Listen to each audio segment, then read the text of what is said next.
Dneska som bol za Atosom. Sedeli sme v Bernarde.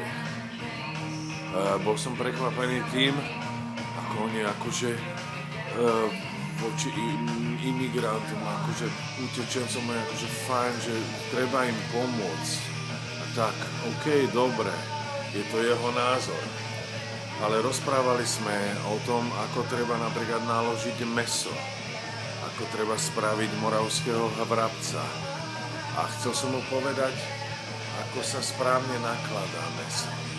Že je úplná kokotina ho nakladať do oleju a nejakých korenín a pičovín.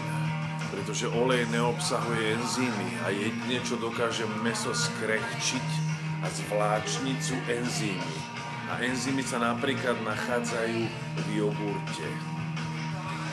Čiže som mu chcel povedať, že vhodné je dať tie jeho sračky koreninové do dobrého silného jogurta, do toho naložiť mäso.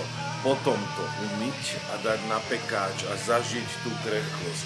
Bohužiaľ som to nemohol a nestihol.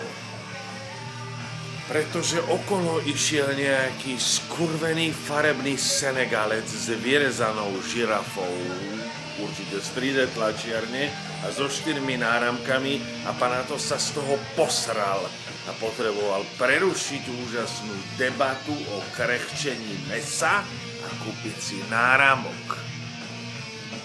Tak skončil 2. október.